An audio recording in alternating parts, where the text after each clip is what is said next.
Teacher पढ़ा रहा है, समझ ही में नहीं आ रहा, खुद ही पढ़ा रहा है 45 मिनट, ये जा रहा है, ये ऐसे हो रहा है, फ्लूइड डायनेमिक बर्नौली प्रिंसिपल, हाँ ऐसे ऐसे बता रहा, कुछ समझ में ही नहीं आ रहा, कुछ पलटता ही नहीं था दूसरी तरफ कि कुछ बता दे। तो हम कहा जब खुद ही को पढ़ा रहे हो तो पढ़ा लो। और हमारी तरफ टीचर देखता था, हम समझ जाते थे कि हमसे कह रहा है कि भैया तुम चले जाओ। पिताजी पूछते थे और अरे मैंने कहा मन नहीं रहा, बोले जाओ गाँव चले जाओ। और गाँव में सब 2-3 हमारी उम्र के लड़के थे, वो सब बेचारे स्कूल जाते ही नहीं थे, बाहर निकले, सिगरेट लगाए।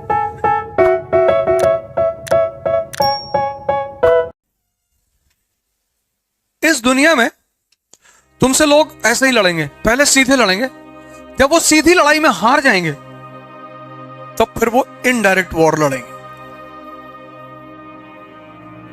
तुम अगर बहुत गौर से देखो तो तुम्हारे चारों तरफ जो तुम्हारा सो कॉल्ड दोस्त है वो असलियत में तुम्हारा दुश्मन है।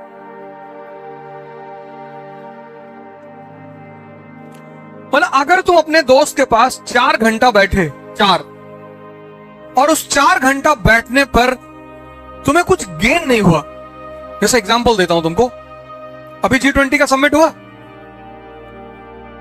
5 राष्ट्राध्यक्षों के नाम बताओ, 5 स्टेट हेड जो G20 में आए थे उनका नाम बताओ। नाम क्या था उसके स्टेट हेड का, बताओ। 5 G20 अटेंड करने वाले प्रमुख नेताओं के नाम बताओ। अभी हुआ ना तुम्हारे सामने,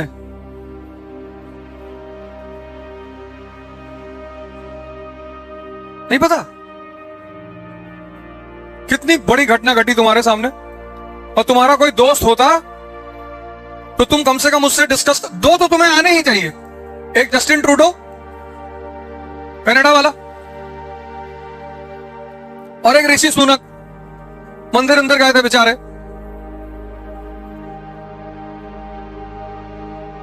अब अगर तुम इटली के प्रधानमंत्री का नाम नहीं जानते तो तुम्हारा लड़का होना बेकार है। इटली वाला तो जानना ही था। अब अगर तुम सऊदी अरेबिया के शेख जो आए थे उनका नाम नहीं जानते, उन्होंने कहा भैया हम गांधी जी की उस पर समाधि पे नहीं जाएंगे। कुछ लोग इसलिए जाने जाते हैं, कुछ स्पेशल काम कर देते हैं। वो सऊदी वाले आए, बोले हम भैया समाधि पे नहीं जाएंगे, हमारे यहाँ मना है समाधि पे जाना, हम समाधि पे नहीं जाएंगे। वो जो अर्जेंटीना का प्रेसिडेंट आया, एयरपोर्ट पे उतरा, वहां डांस चल रहा था क्लासिकल, वो भी डांस करने लगा। क्या नाम था उसका? अल्बर्टो फर्नांडिस। अगर तुम्हारे दोस्त अच्छे होते ना तो तुम्हें G20 के बारे में सब कुछ पता होता।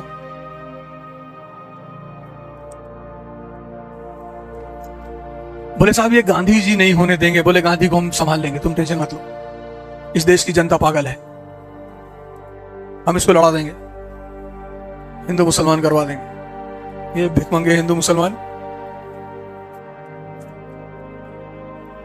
इस देश में सिर्फ एक कम्युनिटी है जो अमीर है, 2 शानदार। एक तो पारसी, तो खैर वो तो अलग कम्युनिटी है, वो तो शाही कम्युनिटी है, वो तो जन्नती कम्युनिटी है, उसमें कोई गरीब है ही नहीं।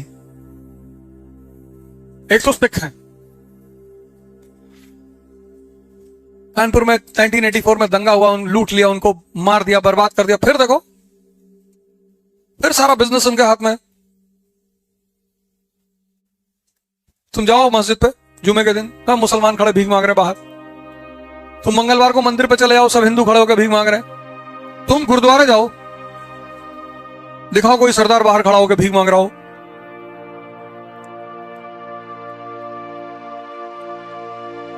गुरुद्वारे के आगे कौन भीख मांग रहा है? हिंदू और मुसलमान। और वो देते हैं, भगाते नहीं। वो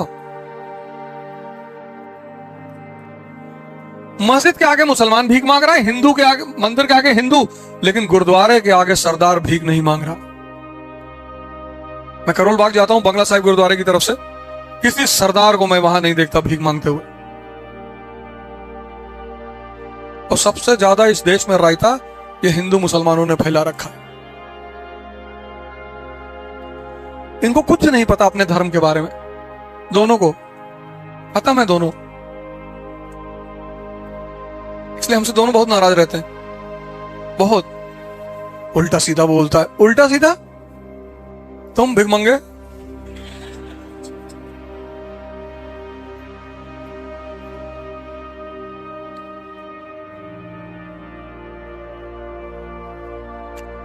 एक जन्नत की चिंता किए बैठा है, वहां परियां रहती, हाँ रहती होंगी।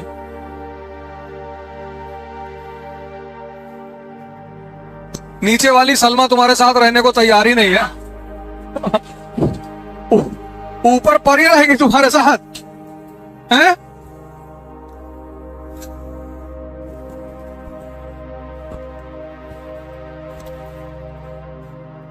ऊपर परी रहेगी। और वही हाल हिंदुओं का है, इनको लगता है कि ऊपर जाएंगे तो मेनका का डांस देखेंगे, तुमसे झाड़ू भी नहीं लगवाएंगे सब स्वर्ग में, इतना मारेंगे ना तुमको।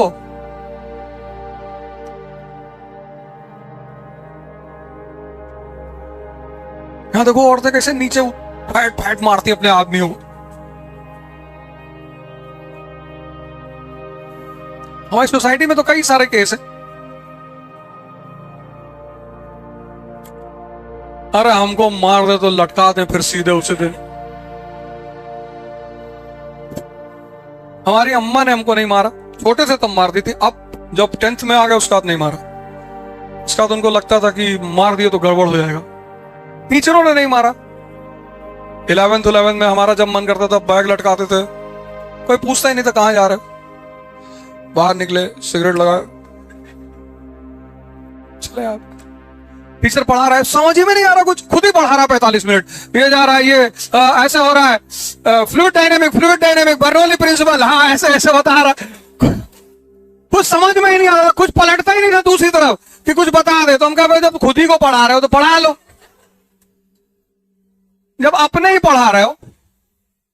बर्नौली प्रिंसिपल बर्नो, और हमारी तरफ टीचर देखता था, हम समझ जाते थे कि हमसे कह रहा है कि भैया तुम चले जाओ,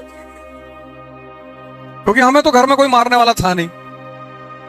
पिताजी पूछते थे और क्या हुआ, अरे मैंने कहा मन नहीं रहा, हाँ बोले जाओ गांव चले जाओ। गांव चले जाते थे शाम, न मचान था, वहीं अपना बैठे, ठंडा घंटा कटाई में तो पानी वानी सप्लाई करवा दिए, खेत में गांव में रहे। और गांव में सब 2-3 हमारी उम्र के लड़के थे, वो सब बेचारे स्कूल जाते ही नहीं थे। लेकिन जब टीचर अच्छे मिले पढ़ाने वाले, एम्पैथी सर, क्या पढ़ाता था वो आदमी, एच एस उपाध्याय सर। मतलब मेरा मानना यह है कि जो पढ़ा रहा है आदमी ना, उसको इस बात का हमेशा ध्यान में रखना चाहिए कि यार जो मैं बता रहा हूं वो चीज समझ में आ रही है कि नहीं आ रही है। और पढ़ाई को क्रिएटिव होना चाहिए। तभी तो मैं उसकी बात करता हूं रैंचो मॉडल की। उसको क्यों नहीं है, रैंचो को डिप्रेशन क्यों नहीं, वो समझ रहा है, पिक्चर बना रहा है, वो रट नहीं रहा है, चतुर्लिंगम रट रहा है। तभी तो कहता है दुबे चीज जानना नहीं है, याद कर लेंगे। फिर जाके कहता है कि ये हम यहां से पढ़कर निकलेंगे, दुनिया के देशों में फैल जाएंगे, वहां जाकर इतने बलात्कार करेंगे।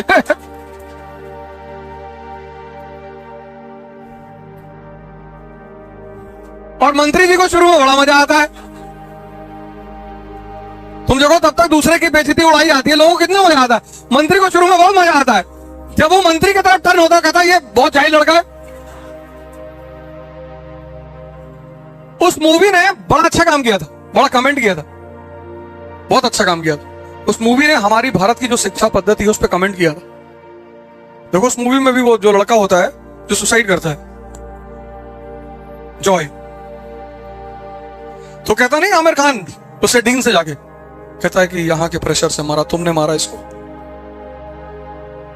भाई किसी के फादर को बुला के उसको बेइज्जती करोगे, वो तो हमारा फादर नहीं थे, नहीं तो डीन को ही लटका दिए होते पकड़ के ऐसे।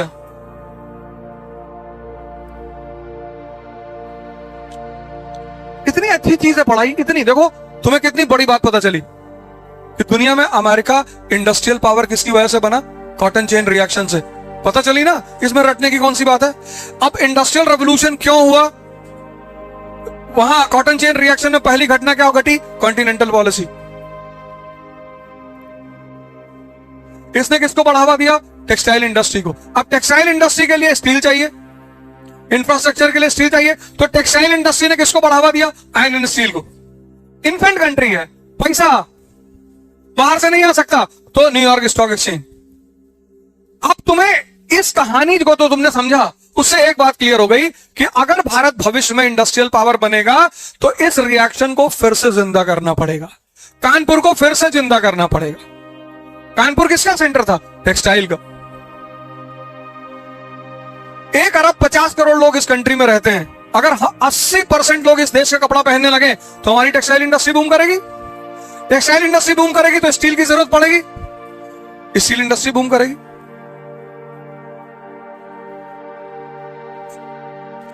ये बात समझ में आई? रटना कहां है यार?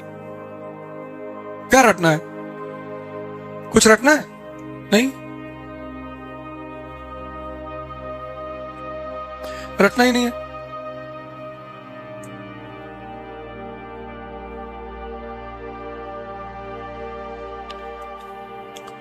अब तुम क्लास के बाद जाओ, इसको एक बार डायग्रामाइज कर लो, रफ पेपर ले लो और 2-3 बार इसका डायग्राम बना डालो।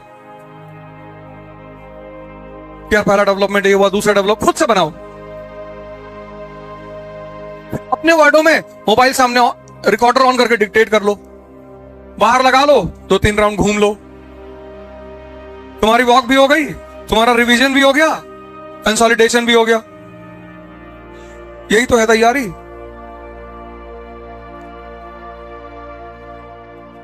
और तैयारी कोई अलग चीज थोड़ी है, सिंपल सी चीज है। ये सब समझने की बातें हैं, इसमें कुछ रटना ही नहीं।